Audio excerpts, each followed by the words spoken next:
আছো, গত বছর তোমার সঙ্গে আমার দেখা হয়েছিল, তুমি এইখানেই বসেছিলে, মনে পড়ছে? এইখানেই ছিলে। কবে থেকে এসছো? কাল থেকে? পরশু? আছো কদিন? আর আছো কদিন?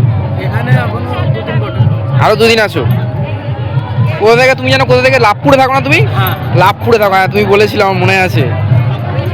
তোমার নাম জানো কি? ধীরেন বাগদি, হ্যাঁ ঠিক। সারা বছর কি কাজ করো?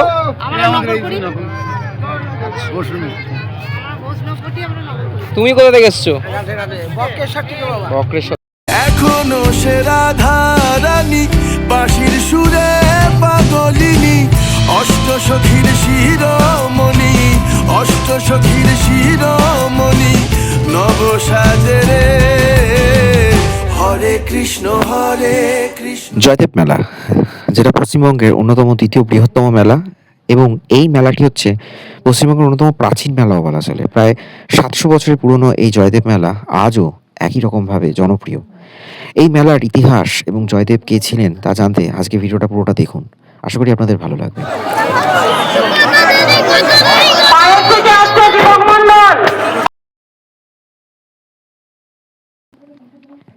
প্রত্যেক বছর পৌষ সংক্রান্তির দিন এই মেলা শুরু হয় বীরভূম জেলার কেদুলি গ্রামে, যেটা জয়দেবের মেলা নামেও পরিচিত, জয়দেব কেদুলি মেলা। মূলত এই মেলাটি হয়ে থাকে জয়দেবের যে মন্দির রয়েছে কেদুলি গ্রামে, সেখানে আজকের দিনে সমস্ত ভক্তরা বহু দূর দূরান্ত থেকে আসেন এবং পুজো দিয়ে যান। মূলত পৌষ সংক্রান্তির দিন সামনেই যে অজয় নদীটি রয়েছে, সেখানে সবাই সকালে পুণ্য স্নান সারেন, তারপর এখানে পুজো দিতে আসেন। এই মন্দিরে জয়দেব এবং তার স্ত্রী দুজনে রয়েছেন, পদ্মাবতী, এবং তার সাথে রয়েছেন শ্রীকৃষ্ণ। এদেরকে উৎসর্গ করে এই পুজোটি হয়ে থাকে।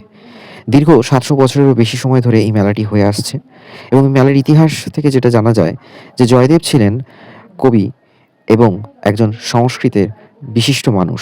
তার সংস্কৃত সম্বন্ধে অত্যন্ত উচ্চ জ্ঞান ছিল যাকে বলে, এবং তিনি রাজা লক্ষণ সেনের সভাকবি ছিলেন। রাজা লক্ষণ সেন তার যে নবরত্ন ছিল মন্ত্রিসভায়, তার মধ্যে ছিলেন কবি জয়দেব। কবি জয়দেব সে সময় সংস্কৃতে এত জ্ঞান অর্জন করেছিলেন, বিভিন্ন তিনি গ্রন্থ লিখতেন, এবং সবথেকে উল্লেখযোগ্য ছিল গীতগোবিন্দম। এবং সবাই জানেন যে গীতগোবিন্দ এতটাই জনপ্রিয় যে তার জন্যই কিন্তু তাকে মানে একটা সময় বিশেষ পুরস্কার দেওয়া হয়েছিল লক্ষণ সেনের রাজসভায়। এবং রাজা লক্ষণ সেন তাকে বলেছিলেন যে আপনি দরকার পড়লে একটা বিশেষ অঞ্চলের আধিপত্য নিয়ে সেখানে আপনি নিজের মতো করে বাস করুন, কিন্তু তিনি সেটাতে রাজি হননি। এবং এর বিস্তার বলতে যেটুকু জানা যায় যে এই জয়দেব মূলত নাকি এরকম কথিত আছে যে তিনি উড়িষ্যার খুর্দা গ্রামে জন্মগ্রহণ করেছিলেন। কেউ কেউ বলেন যে না, তিনি কেদুলি গ্রামে জন্মগ্রহণ করেছিলেন। কিন্তু এটা অনেকেই বলে থাকে যে উড়িষ্যাতে তিনি জন্মগ্রহণ করলেও পরবর্তী সময় তার সংস্কৃতে এতটাই জ্ঞান অর্জন হয়ে যায় যে তারপর তিনি আস্তে আস্তে তার চারিদিকে নাম বাড়তে থাকে, এবং কবি থেকে তার এতটাই জ্ঞান হতে থাকে যে লক্ষণ সেন তাকে ডাকেন এবং লক্ষণ সেনের রাজসভায় তিনি অংশ নেন। এবং তারপর লক্ষণ সেন তাকে এই জয়দেবের কেদুলি গ্রাম যেটা রয়েছে, কেদুলি গ্রামে তাকে থাকার ব্যবস্থা করে দেন, এবং সেই থেকে জায়গাটির নাম হয়ে যায় জয়দেব কেদুলি গ্রাম। এবার এই মেলাটির বিশেষত্ব কি হচ্ছে, মানে মেলাটা হঠাৎ করে শুরু হলো কিভাবে? না, কথা হচ্ছে যে কবি জয়দেব তিনি কৃষ্ণের উপাসক ছিলেন। তিনি কৃষ্ণকে নিয়েই সর্বক্ষণ থাকতেন, তার ভাবনা চিন্তা কৃষ্ণ জ্ঞানে, কৃষ্ণ প্রেমে, তার কথাগুলো, তার মনের ভাবগুলো সংস্কৃতে তিনি লিখতেন। এবং সেই সময় লিখতে লিখতেই একদিন গীত গোবিন্দম লিখতে গিয়ে তার কিছু কথা তার মনে আসছিল না, এবং সেই সময় শ্রীকৃষ্ণ নাকি দেখা দিয়েছিলেন। তো বিস্তারিতটা জানতে গেলে আর একটু আগের জানতে হবে যে তার কৃষ্ণের প্রতি ভাব কিভাবে জন্মালো।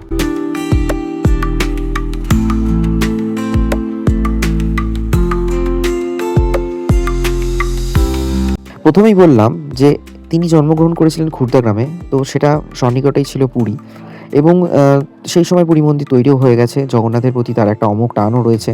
তা এমত অবস্থায় তার কৃষ্ণের ভাব তো বাড়ছেই। ছোট বয়স থেকেই তিনি ঠিকই করেছিলেন যে তিনি কৃষ্ণ নিয়েই, কৃষ্ণ ধর্ম নিয়েই জীবনটা কাটিয়ে দেবেন। তার বিবাহের খুব একটা ইচ্ছা ছিল না। তার পিতা ছিলেন ধূর্যদেব, আর মাতা ছিলেন বাবা দেবী। তা তাদের সন্তান হচ্ছেন এই জয়দেব।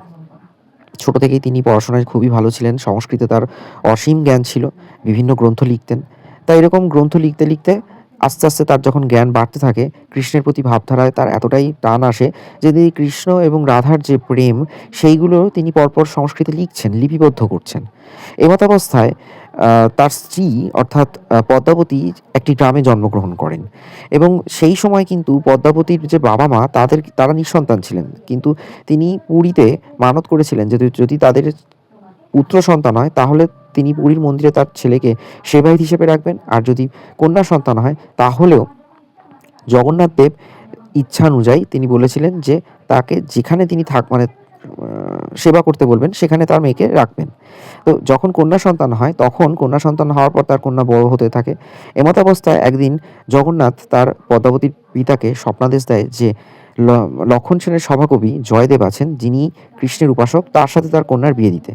এবং এইভাবে হঠাৎ করে একদিন লক্ষণ সেনের সবার কাজ সারতে পুরীতে আসেন এবং সেই সময় এই জয়দেবের সাথে পদ্মাবতীর পিতার দেখা হয় এবং তিনি বলেন যে তাকে জগন্নাথ স্বপ্নাদেশ দিয়েছেন তার মেয়েকে যেন আপনার সাথে বিয়ে দেওয়া হয়। প্রথমে রাজি হননি, তারপর আস্তে আস্তে তিনি রাজি হন এবং তার কন্যা অর্থাৎ পদ্মাবতীকে বিয়ে করেন। তার স্ত্রীভাগ্য ভালো ছিল। স্ত্রীভাগ্য ভালো থাকার ফলে তিনি আস্তে আস্তে তার সংস্কৃতের জ্ঞান আরও বাড়তে থাকে এবং আরও কৃষ্ণের সম্বন্ধে লিপিবদ্ধ করতে থাকেন।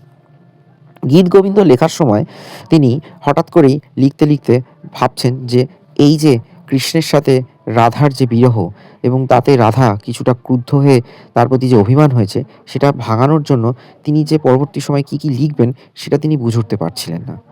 এবং এই সময় তিনি যে গীত গোবিন্দমের একটা নির্দিষ্ট অভিমান ভাঙানোর জন্য যে পাঠটা লিখছিলেন সে সময় তিনি লিপিবদ্ধ করছিলেন স্বর গরল খণ্ডনং মম শিরসি মণ্ডনং।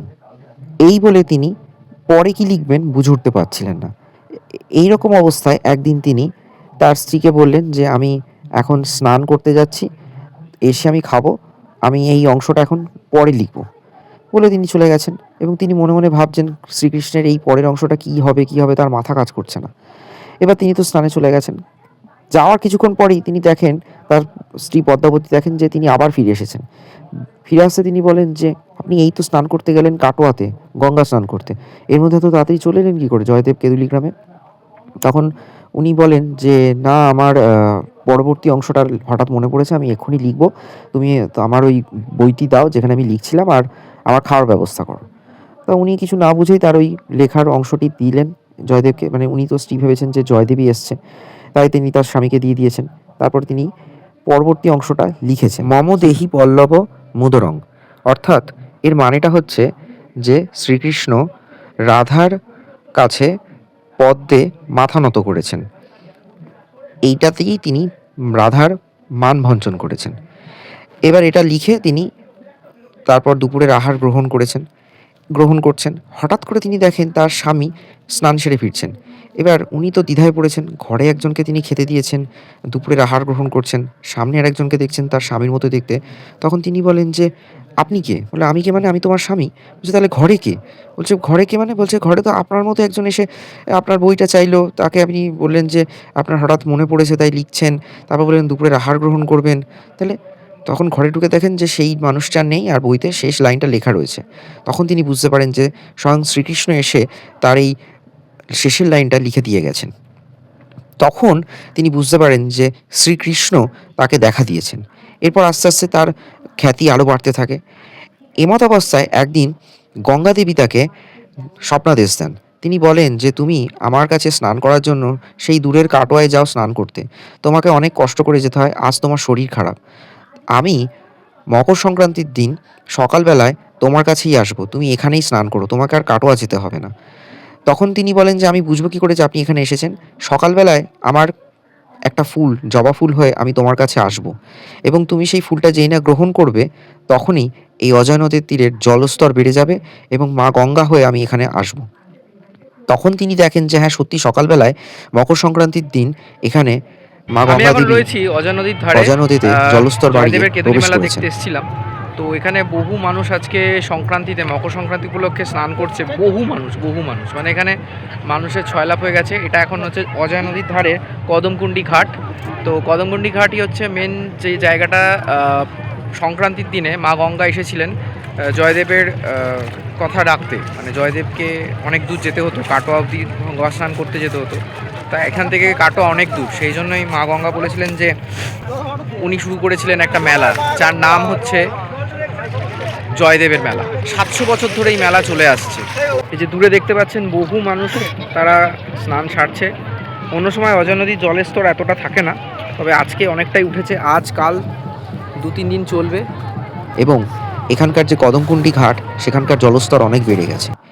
সেই আনন্দে কবি জয়দেব এখানে পুণ্য স্নান করেন এবং সেই থেকে মনে রাখার জন্য 3 দিনের জন্য একটা মেলা শুরু করেছিলেন। অর্থাৎ মকর সংক্রান্তি, তারপর পয়লা ও 2রা মাঘ, এই পরপর 3 দিন এখানে সমাগমে মেলা হতে থাকে। সেই মেলা আজও 700 বছর ধরে চলে আসছে। বোঝাই যায় যে এখানকার মাহাত্ম্য কত। স্বয়ং শ্রীকৃষ্ণ যাকে দেখা দিয়েছিলেন, স্বয়ং মা গঙ্গা যাকে তার ওপর কৃপা করে দর্শন দিয়েছিলেন এবং এখানে স্বয়ং এসেছিলেন যাতে তাকে দূরে আর স্নান করতে না যেতে হয়, সেই থেকেই বহু দূর দূরান্ত থেকে বহু মানুষ, বাঁকুড়া, পুরুলিয়া, এই ইভেন কলকাতা, উত্তর চব্বিশ পরগনা, দক্ষিণ চব্বিশ পরগনা থেকে বহু মানুষ আসেন আজকের দিনে এখানে পুণ্য স্নান সারতে। এবং জয়দেব কেঁদুলির মেলা এতটাই বড়, প্রায় 2-3 কিলোমিটার জায়গা জুড়ে এই মেলা আজও একই রকমভাবে চলে আসছে। প্রান্তিক মানুষদের কাছে যেরকম, সেরকমই কবি, তার সাথে বাউল এবং সাহিত্যিক বহু মানুষ আসেন। এখানে বাউলের আখড়া হয়, প্রায় 550-র ওপর বাউলের আখড়া বসে। বহু কলকাতার নামিগুণী, বহু জেলা থেকে বহু মানুষ আসেন, শ্রীকৃষ্ণের নাম কীর্তন হয়, বাউল গান হয়, বাউলের আখড়া বসে। যারা দূর দূরান্ত থেকে আসছেন তারা এখানে 3 বেলা আহার পান, সেবা পান এবং তার সাথে প্রত্যেকটা আখড়াতে রাতে তারা শোয়া ও থাকারও ব্যবস্থা পান, বিশ্রাম করতে পারেন। তাতে বোঝা যায় যে এই মেলাটি কত বড়। পুলিশ প্রশাসনও যেমন খুব তৎপরতার সঙ্গে এই মেলাটিকে 4 দিন ধরে সুনির্দিষ্টভাবে একেবারে প্রপার প্ল্যানিং করে কমপ্লিট করে থাকেন, যাতে কোনো সমস্যা না হয়। বহু মানুষজন আসেন, তারা এই 4-5টা দিন, প্রান্তিক মানুষ বিশেষ করে যারা আসছেন, তারা আনন্দ সহকারে মেলাটা কাটিয়ে যায়। আমি এই বছর 2026-ও এই নিয়ে 2বার গেলাম মেলাতে, 2025-ও গেছিলাম। সত্যি মাটির মেলা বলতে যা বোঝায়, গ্রাম বাংলার মেলা বলতে যা বোঝায়, যেখানে একেবারে প্রান্তিক বহু বাউল, বহু ভিক্ষুক বলা চলে, বহু দরিদ্র মানুষ থেকে আরম্ভ করে যারা সারা বছর নাম গান করে থাকে, বৈরাগীরা, তারা সবাই আসেন, শয়ে শয়ে মানুষরা আসেন। তার সাথে আমাদের মতো বহু কলকাতা থেকে মানুষজন আসেন এই মেলাটিকে উপভোগ করার জন্য। এই মেলাটি আর 5টা মেলার মতো নয়, এই মেলাটি একেবারে মাটির মেলা। সো জয়দেবের মেলা আজও একই রকমভাবে তার প্রসারে বাড়ছে, তার ব্যাপ্তি বাড়ছে এবং তার ইতিহাস আস্তে আস্তে বহু মানুষের কাছে জানতে পারছে সবাই। তাই কবি জয়দেবের মাহাত্ম্য যত বলা যায় ততই কম। এবং এখানে আজকের দিনে যারা আসেন তারা স্নান সেরে পুজো দেন এবং তারপর রাতে বা দিনের বেলাতেও কীর্তন শোনেন, সেবা গ্রহণ করেন, তারপর যার যার মতো বাড়ি ফিরে যান। দেখতে থাকুন চ্যানেলের বাকি ভিডিও। আশা করি ভিডিওটা কেমন লেগেছে জানাবেন কমেন্ট বক্সে, আর চ্যানেলটা অবশ্যই সাবস্ক্রাইব করে নেবেন। Stay tune on Bong stories. তারা এখানে থাকছেন।